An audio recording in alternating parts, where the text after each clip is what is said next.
විශ්ව සම්භාවනාවට පත් වූ ලෙනාඩ් වුල්ෆ්ගේ බැද්දේගම නවකතාව ඇසුරෙන් සම්මානලාභී සිනමා අධ්‍යක්ෂ ප්‍රියන්ත කොළඹගේ සෞන්දර්යාත්මක ටෙලි රූප කාව්‍ය බැද්දේගම හිරු නාලිකාවේ සාඩම්බර ඉදිරිපත් කිරීමක් ලෙසින් පිළිගන්වනු ලබයි.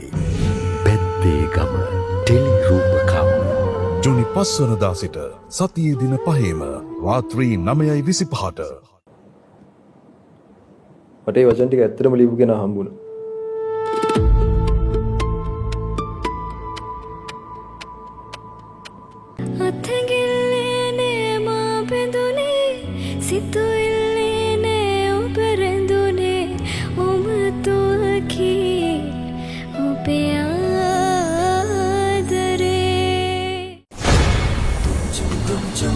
Chum chum chum boom chum boom chum chum Sum chum gum chum chum chum chum gum chum chum Sihilalle bini visirena sihilalle Nalaralle paviyai sanuralle Ping paatahina mangavatiya malhina aran yanna ava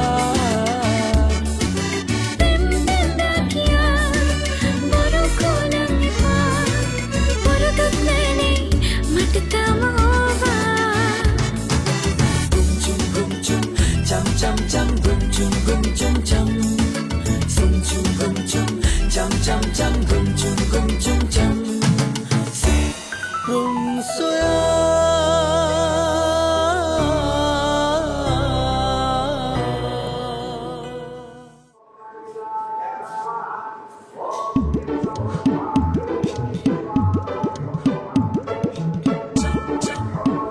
easy වෙන්නේ නැහැ සංගයමට.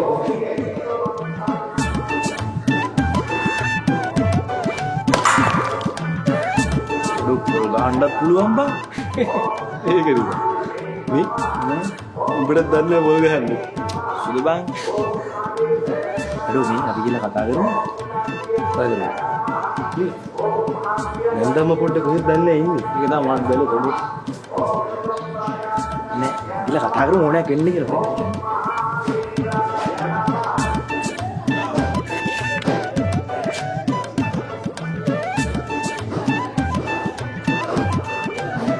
මං හිතුවේ නෑනේ මට මෙහෙදි හම්බෙයි කියලා. මං හිතුවෙත් නෑනේ වායි කියලාද. මොනවද ප්‍රාර්ථනා කරේ? විභාග ගැන තමයි ඉතින්. විභාග ගැන විතරද? මම නම් තව දෙයක් හිතුවා. මොනවා? මොනවද කියන්නේ ඒක හිතලා නෑනේ ඉතින් වැඩක් නෑනේ බලන්නකො. දෙවියන්ගෙන් ඉල්ලනේ එහෙම කියන්නේ නෑනේ. එතකොට ඒ ප්‍රාර්ථනා ඉෂ්ට වෙන්නේ නැහැ. මේ මට මේ වහන් ලැජ්ජයි බා. ඔයාලා දෙන්න කතා කර කර ඉන්නකො. මම යන්න දැන් නම්බර එනවා කියලා බලන්න.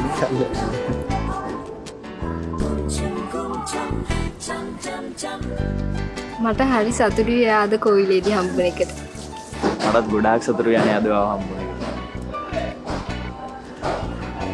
නැන්දම පොඩ්ඩිනව හරි. කිල්ල නෑ.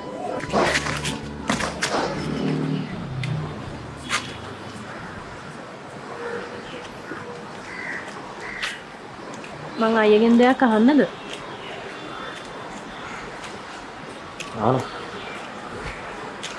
අයියා නගරාධිපතිගේ ඡන්ද වැඩවලට උදව් කරන්න යනවා කියන්නේ ඇත්තද?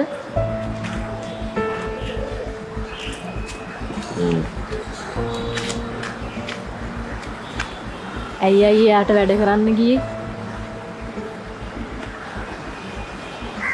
ඒ දවසේම කියන්නේ අයියා නගරාධිපති කියන්නේ හොඳ මිනිස්සෙක් නෙමෙයි කියලා හැමෝම දන්නවනේ. අනිත් එක අයියට මතක නැද්ද අපේ මල්ලිගේ ඇක්සිඩන්ට් එක කෙරෙව්වෙත් ඒ මිනිස්සයා කියලා කතාවක් යනවනේ.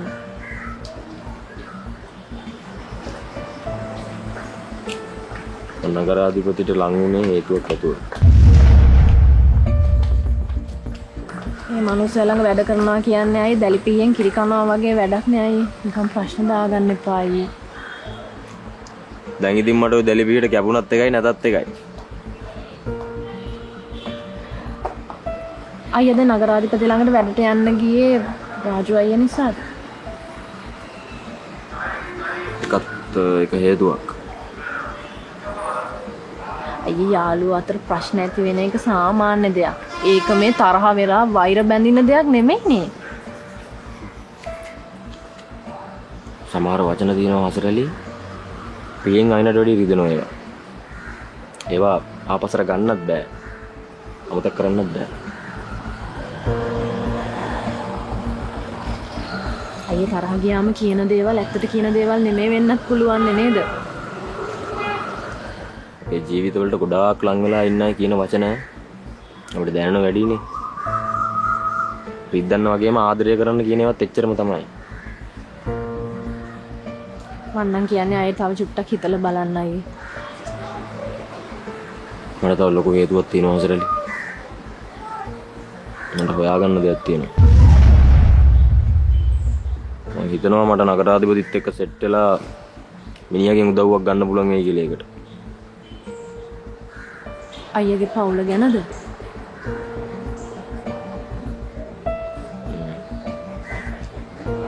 අයියගේ හේතුව ඒක නැති මට මොකද කියන්න බෑනේ.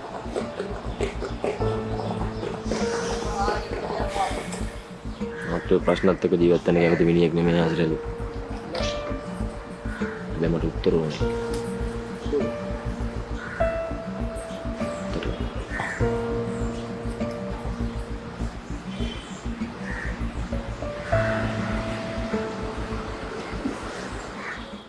මේ එයාතුන් ටෙන්ඩි කියලා කිව්වේ නෑ අම්මි මන් දන්නෙත් නෑ සාගිලනවා කියලා. මේ බොරු කියන්නේ පා ඇත්ත නෑ අම්මි මං එන්න කිව්වේ නෑ. දෙන්නම එකම වෙලාවේ කෝවිලට එන්න නේද? පුදුමයි නේ. ඉතින් අනේ අම්මිනේ මාව උදේ පාන්දර ලේස්ති කරන් එක්කන් ආවේ. මම මේ කතාවට යන්නේ නැහැ. එනවා කියන්නේ.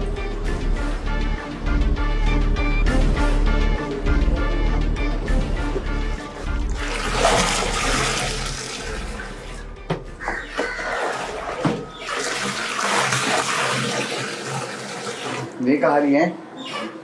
විකරද? හැබැයි අපරාධේ බං. ඔබටත් කොල්ලගේ වැඩේට යන්න තිබ්බේ. නෑ ඉතින් දීපිකා දරුවෝ දෙන්නම මරන් ගියානේ. මං කිරි ගහට ඇන්න වගේ කියන්නම් කොල්ලා පාස් වෙනවා ඉහළින්. ආත් ඉතින් එහෙම හිතෙනවා. දැන් ඔය විභාගෙ ලියලා ඉවර කළා මොකද බං කරනවා කියන්නේ කොල්ලා?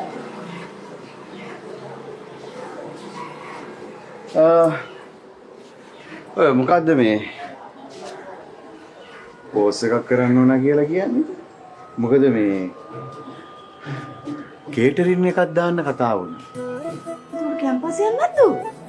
නෑ කැම්පස් යන්න අදහසක් තියෙනවා. දැන් කියන්නේ මේ දැන් ඔය විභාගේ ලියලා ප්‍රතිඵල එන්න සෑහෙන කාලයක් යනවා. ඒ ප්‍රතිඵල ආවත් කැම්පස් තේරෙන්න තවත් කාලයක් යනවා.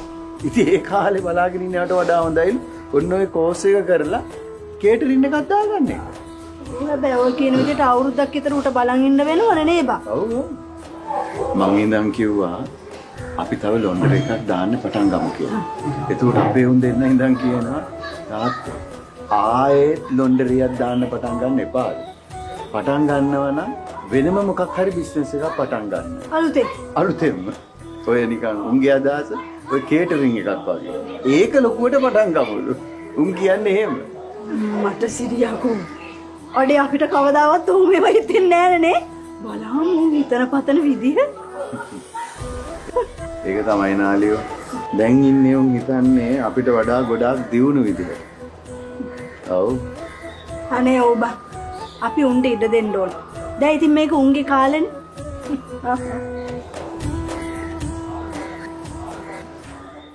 ශැම්පු හෙයා කලර් ගාලා ඔයයි කොන්දේ ඩැමේජ් වෙලාද? අබා 5 මිනිත් හෙයා කලර්. ඔයත් try කරන්න. රාණි සඳුන් දැන් ලැවෙන්ඩර් සමගින් සුවඳවත් වන දවසක්. අවාන්ස් එකෙන් ඕන දෙයක් අද ගෙවන්න ගන්න. අවාන්ස් ටිකෙන් ටික පේ. දශක 7ක රස මතක සමගින් අලුත් වෙන හෙට දවසටත් කිස්ට් රසවත් වගේම හරවත්. පොලිය 7% දක්වා දෙන LB ප්‍රීමියර් සේවිංග්ස්. ඉතුරු කරන පුදුම හත. සොයා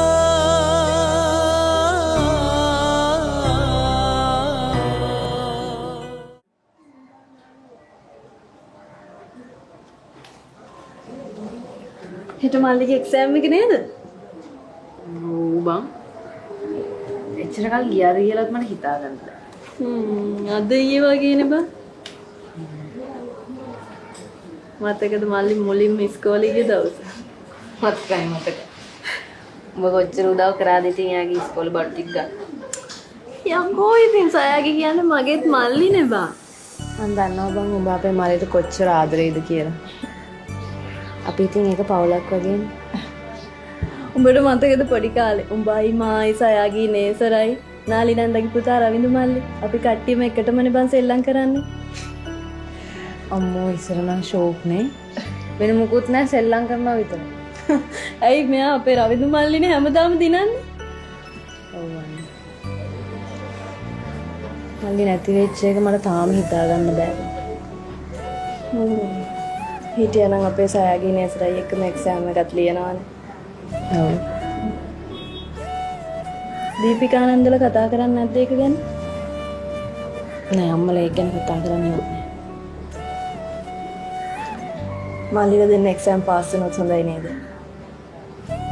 ඒ දෙන්න එක්සෑම් පාස් වුණොත් අපි ලොකු පාටියක් දාමු. අනිවාර්යෙන් පාටියක් දාමු. මේක පොඩ්ඩක් ඉන්නකෝ. අර නිසලිගේ ප්‍රශ්නෙට මොකද උනේ? ඔබ නිකමටවත් ඒ ගැන කියන්නේ නැහැ නේද මම ඔබට බයින හින්දා. ආදේශ කිව්වා ඉන්ටර්විව් එකට දිනයක් දාලා දෙන්නම් කියලා. තාම ඉතින් මොකුත් කිව්වේ නැහැ මං අහන්න ගියෙත් නැහැ ඉතින්. ඔව් කොහොනට අහන්න යන්න එපා. ඒක කිව්වොත් එහෙමයි නැත්තම් එහෙමයි. ඔබ කියන්නේ නැති තරමටම තමයි හොඳ නම්.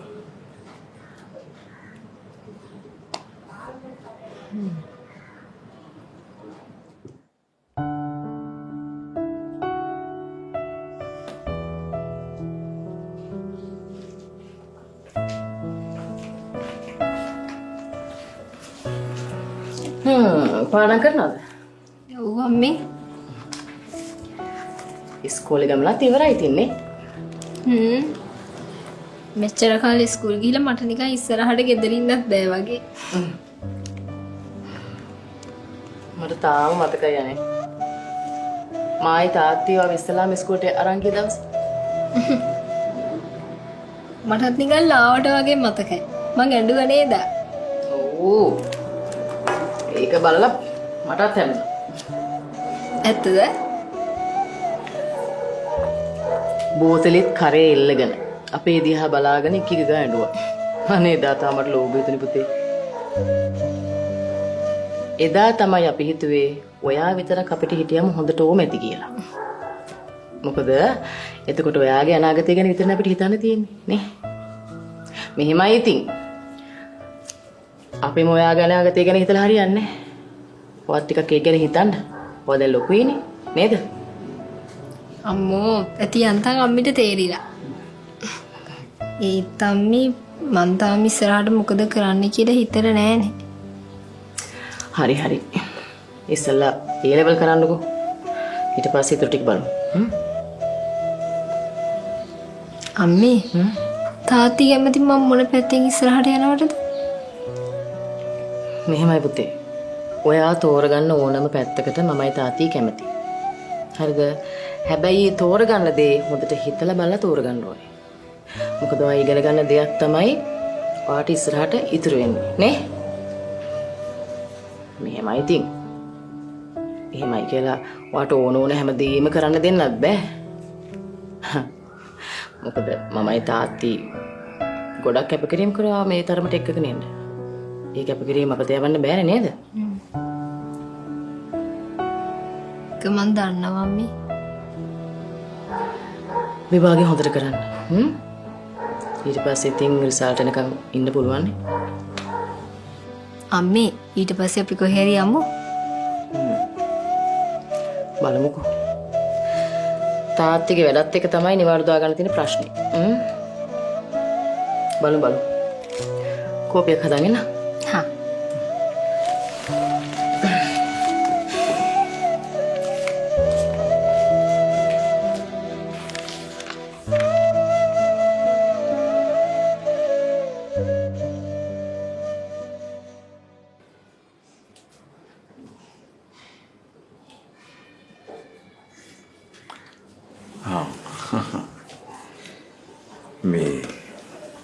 කොල්ල දෙන්නවද එක්කන් ගියා නේද?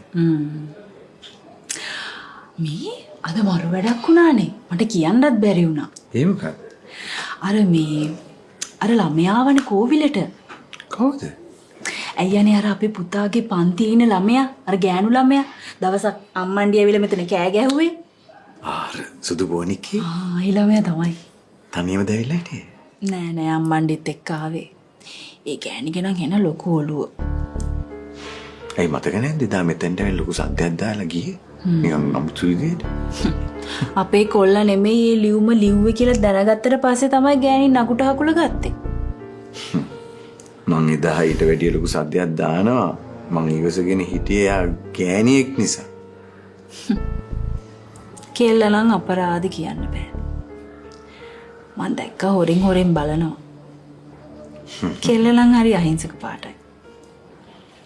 හැබැයි ඉතින් ඒ අම්මන්ඩිගෙන් අපේ කොල්ලට ඔය කෙල්ලව ගන්නවා කියන එක නම් දීපිකා ඉතින් සෑහෙන්න ගේමක් දෙන්න වෙනවා.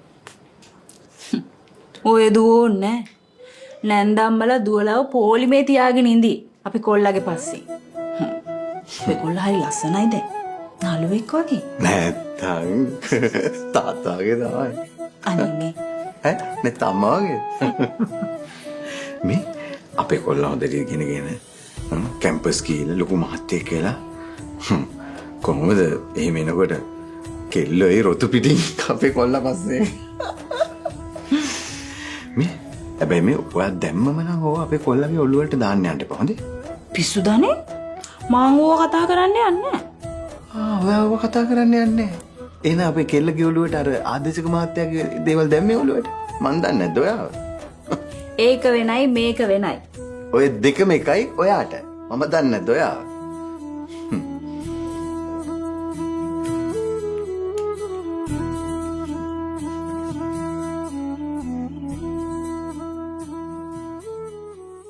අවශ්‍යම වෙලාවේ ආවරණයෙන් නොදෙවෙනි. මගේ එයාටෙල් ජීවිතයට සුබ සම්බන්ධයක්. එක විටමින් C නෙවෙයි හිමාලයා විටමින් C try කරන්නකෝ. Himalaya vitamin C skin brightness එක natural විදිහට unlock කරනවා. cleanse, serum, moisturize කරන්න. day 3 ඉඳලා natural bright skin එක. BYD සේවයට පැසසීමක් ජීවිතයට සැනසීමක්. ස්වභාවික සෙරමයිට් සහ ප්‍රිත්ව විශේෂඥ සහතිකය සමග බේබි ශරමික් කෙයා සෝප්. දැන් රුපියල් 150කට Vim liquid මිලිලීටර් 200ක්ම. හඳුන්වා දෙන මිලිලීටර් 200 Vim liquid pouch.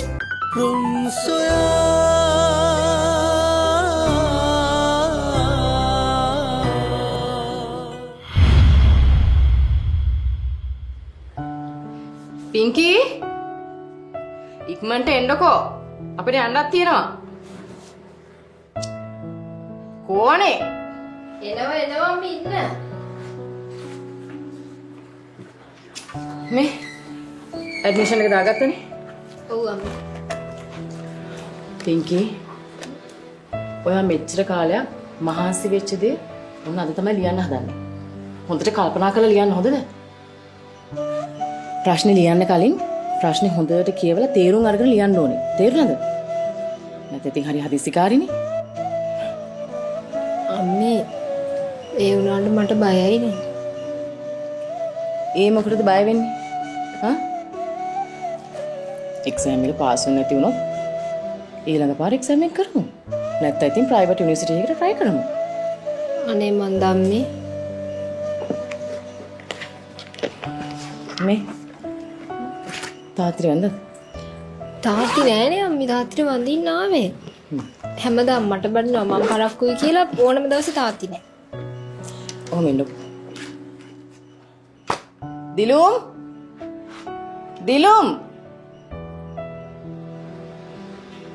ඉන්නකො. දිලුම්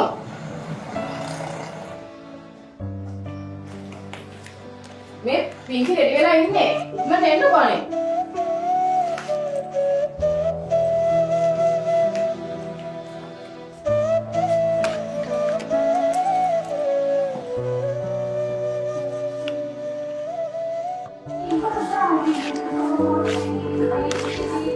අම්මා කිව්වා වගේ හොඳට විභාග ලියන්න ඕනේ. හොඳද?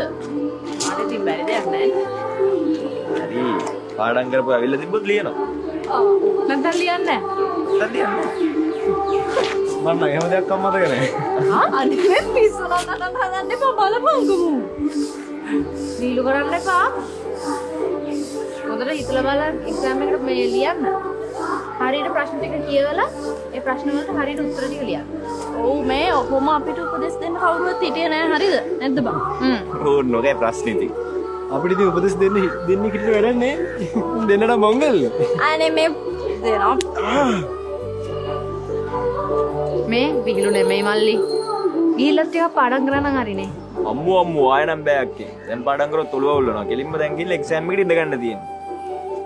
එහෙමයි ඉතින් අම්මයි තාත්තයි චන්ද්‍රේ මාමයි අපි හැමෝම බලන් හිටපු දවසක් නෙමේ. හා? ඉතින් අක්කි කොහොම කියන්නේ අපිට බය හිතෙනවනේ. බය වෙන්නේ මොකටද? අවුරුදු දෙකක් කැපවීමනේ. නැත්තම් ඊට පස්සේ අපිට වත්තේ ලොකු මහත්තයෝ දෙන්නෙක් ඉන්නව නැද්ද බං? බෝ අපි දැන් ගියා යුද්ධයට යනවා කියන එක. මේ මල්ලි යුද්ධයක් වගේ තමයි විභාගෙ ලියනවා කියන්නේ. දැන් දෙන්නම ඇඩ්මිෂන්ස් ගත්තනේ. ඔව් ගත්තා. දැන් ඕක නැති කරගන්න එපා මැට්ට දෙන්නෙක් වගේ ඈ. අපි නේ මැට්ට උඹලා. පණ්ඩිතකම නම් තියෙනවා. ලොකු පණ්ඩිතකම කච්චිගේ. යා. උඹ වසන්තගේ පස්සේ යනවා කියලා මේ මුළු වත්තම දන්නවනේ බන් රාමනි. මම ඈ චූටි අයියනේ මගේ පස්සෙන් එන්නේ. අනිත් එක ඉතින් ඕක අලුත් දෙයක් ඈ. චූටි අයියා ඒ කාලෙත් මගේ පස්සෙන් ආවනේ. මම මේ ඉන්න දායකල් මම තමසු ගැන හොයනවා. මට පුළුවන් යම් වෙලාවෙම. ඉන්න තාක්කල් කියන්නේ අය කොහේ හරි යනවද? මේක ලේසියට ගන්න හොඳ නෑ විජේ. මේ වත්ත කියලා කියන්නේ ඉතින් මුළු කොළඹම නෙමෙයිනේ. අන්න එතනටයි අපි ප්ලෑන ගහන්න ඕනේ. ඒකේ කිව්ව විදියට නම් පාලා උන් දෙන්න කාගෙන තියෙන්නේ වසන්තගේ කෙල්ල අචරෙන් ඉඳන්. අපි ආයේ හම්බෙන්නේ කොහොමද කියලා. ඇයි අපි ආයෙ හම්බෙන්නේ?